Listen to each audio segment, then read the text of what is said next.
Évangile de Jésus-Christ selon saint Luc.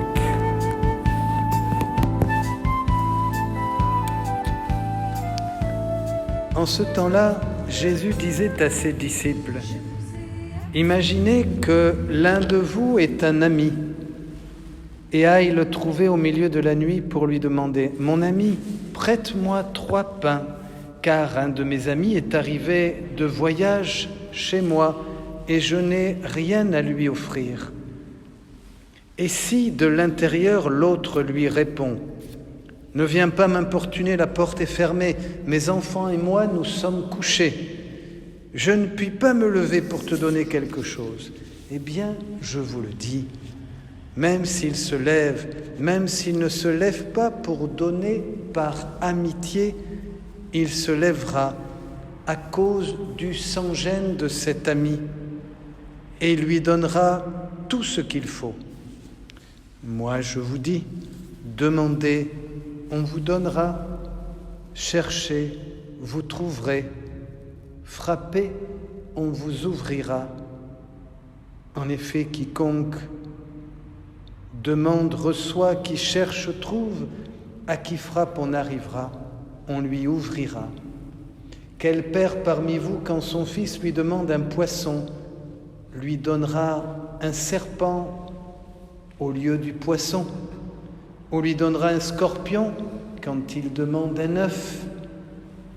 Si donc vous, qui êtes mauvais, vous savez donner de bonnes choses à vos enfants, combien plus le Père du ciel donnera-t-il l'Esprit Saint à ceux qui le lui demandent. Acclamons la parole de Dieu.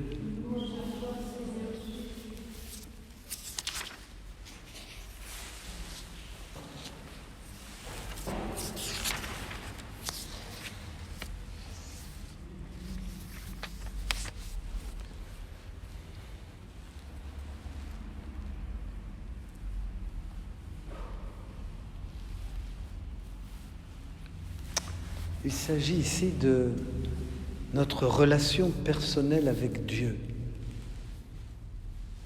Qu'est-ce que nous demandons? Qu'est-ce que nous souhaitons? Qu'est-ce que nous espérons? Quelle est l'attente de notre cœur? Parce que, si vous regardez bien, on a toujours des espérances, des demandes, des attentes. On les exprime à Dieu. Des fois, on a le courage de lui dire, et des fois non. Ou des fois, certaines personnes me disent, mais il y a des choses tellement plus graves. C'est vrai, on dit ça des fois. Il y a des choses tellement plus graves. Non, ça ne vous arrive pas? Et on se dit, bon... Ou alors des fois on reste sur des attentes qu'on a qui ne sont pas exaucées. Alors regardez comment s'y prend le Seigneur.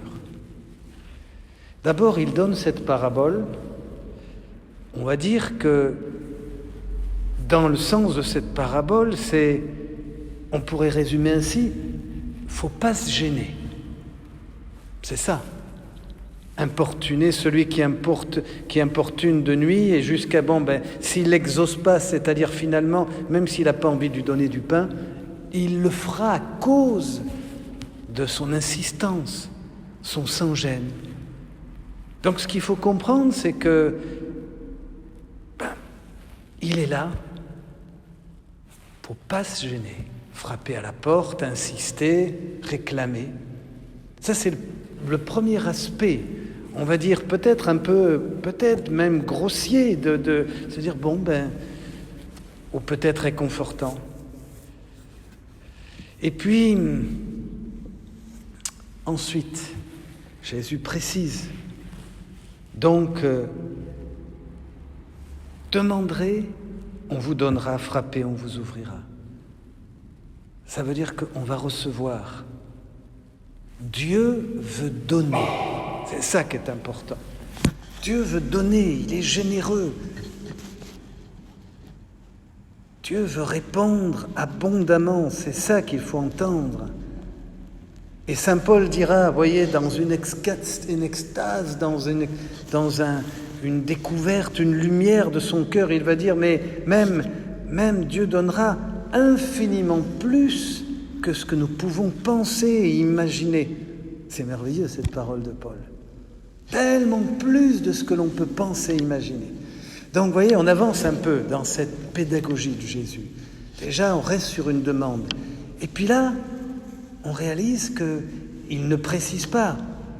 Donc ce qu'il attend, c'est que l'homme soit en relation avec lui, comme un fils avec son père. Et là, on en vient à ce qu'il va dire. Voilà, imaginez, vous qui êtes mauvais, vous savez donner de bonnes choses à vos enfants.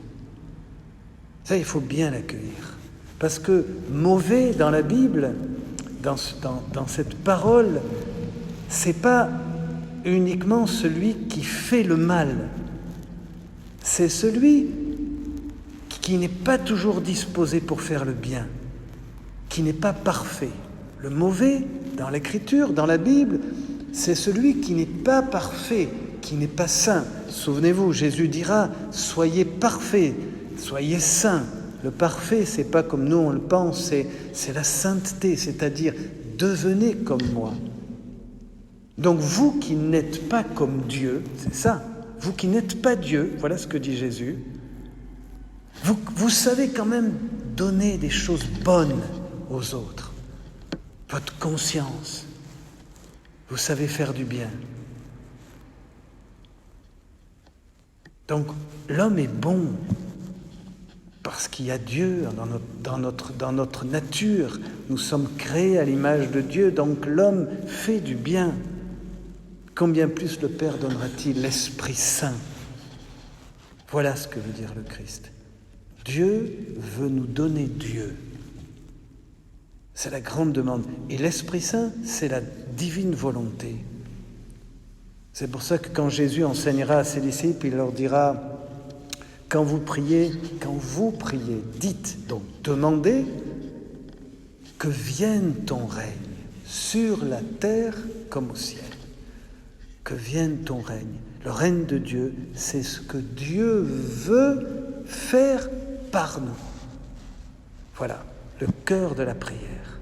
Le cœur de la prière, c'est le règne de Dieu. Nous avons des demandes, des attentes, des besoins, mais finalement, la grande prière, c'est celle de Matthieu 6,10.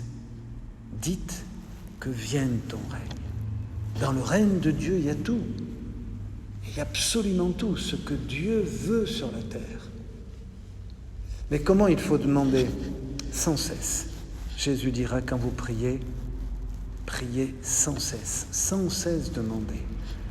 Toujours en devenant comme Dieu. C'est ça notre vocation, notre appel. C'est prier la prière même de Jésus. Tant que nous ne cherchons pas à nous unir au cœur de Jésus, nos prières se dispersent, elles restent très humaines. Voilà ce que Jésus attend. Vous êtes mauvais, vous n'êtes pas saints, mais vous savez donner de bonnes choses. Votre Père vous donnera l'Esprit Saint. Il nous donne Dieu. Il nous donne sa présence. Il nous donne ce dont nous avons le plus besoin chaque jour, à chaque moment. Vous voyez, notre vie, c'est être avec le Seigneur, c'est être avec Dieu, c'est se souvenir de lui, c'est l'appeler, c'est le chercher, c'est l'accueillir. Donc c'est la vie de tous les jours telle que nous la vivons, mais notre intention, c'est toujours d'essayer de voir Dieu, d'entendre Dieu, de se dire c'est Dieu qui me parle à travers cet événement. Je viens ici, je suis là, j'ai passé telle journée, j'ai eu ce moment. C'est encore Dieu qui me parle.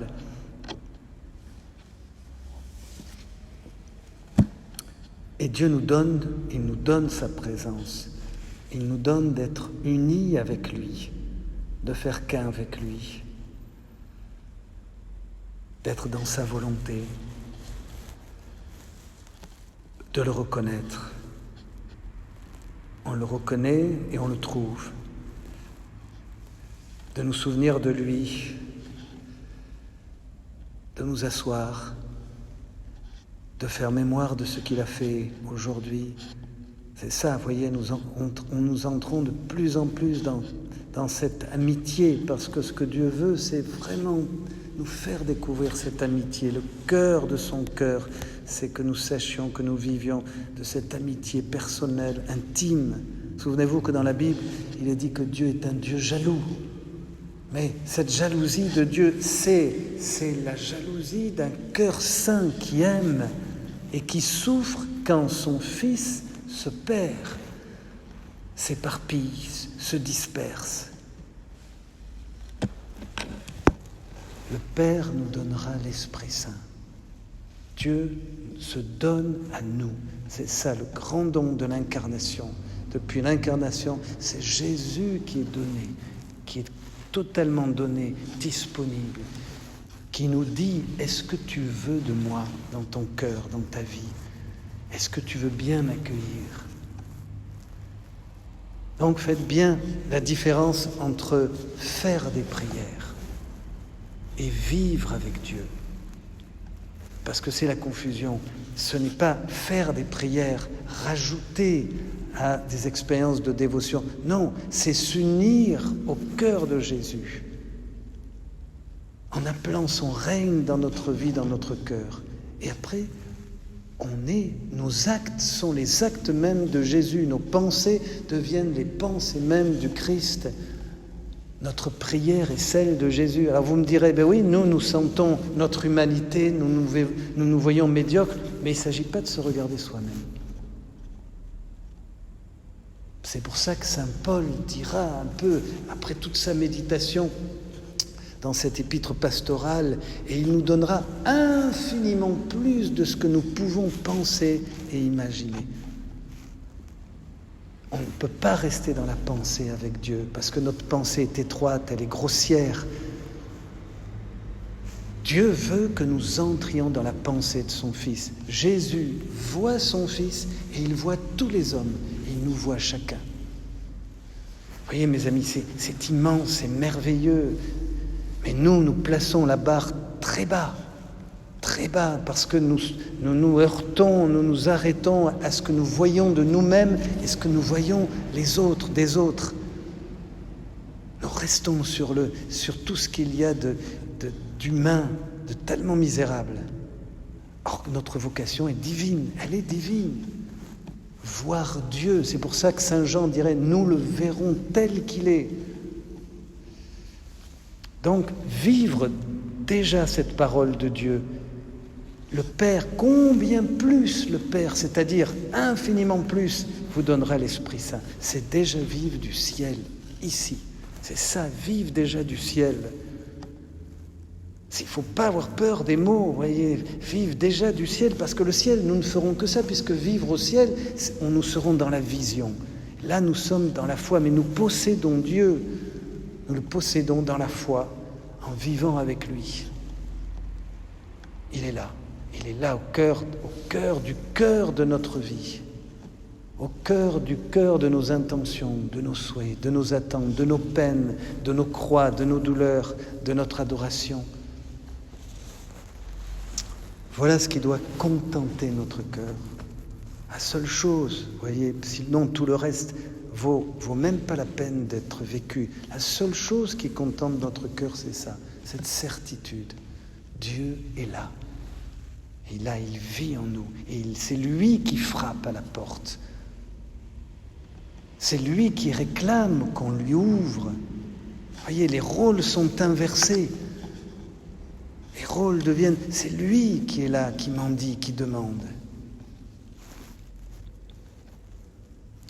En cette messe, rendons grâce à Dieu. Unissons-nous à Jésus, à toutes ses intentions, à son cœur. Embrassons tous les hommes, toute l'humanité, tout ce que nous vivons. Que notre prière soit que vienne ton règne. Amen.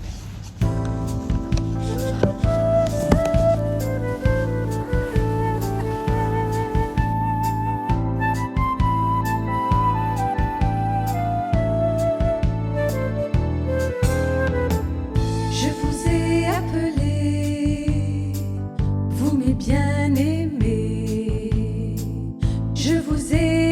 appelé, vous avez tout quitté.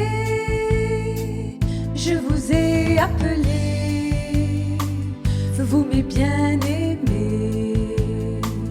Je vous ai appelé, vous avez tout quitté. Simon et André, vous étiez des pécheurs, vous jetiez l'épervier, vous avez tout quitté. Jean et Jacques, vous étiez dans la barque, arrangeant les filets, vous avez tout laissé. Je vous ai appelé, vous mes bien-aimés. Je vous ai appelé, vous avez tout quitté. Je vous ai appelé, vous mes bien-aimés. Je vous ai appelé, vous avez tout quitté. Matthieu, tu étais assis, je t'ai dit, tu me suis, et tu t'es relevé, et tu as tout quitté. Vous m'avez tous suivi, et partout j'ai guéri. Je vous ai enseigné, je vous ai formé, je vous ai appelé, vous mes bien-aimés. Je vous ai appelé, vous avez tout quitté. Je vous ai appelé, vous mes bien-aimés. Je vous ai appelé, vous avez tout quitté. J'ai mangé avec vous, j'ai marché avec vous, j'ai pleuré avec vous j'ai consolé. Vous mes fils tant aimés, moi l'époux le bien-aimé, moi l'agneau immolé, je vous ai tout donné. Je vous ai appelé, vous mes bien-aimés. Je vous ai appelé, vous avez tout quitté. Je vous ai appelé, vous mes bien-aimés. Je vous ai appelé, vous avez tout quitté. Soyez tous mes témoins, soyez tous mes ouvriers. Allez partout pour crier, je suis vraiment ressuscité. Je vous ai appelé, vous mes bien-aimés. Je vous ai appelé, vous avez tout quitté. Je vous ai appelé,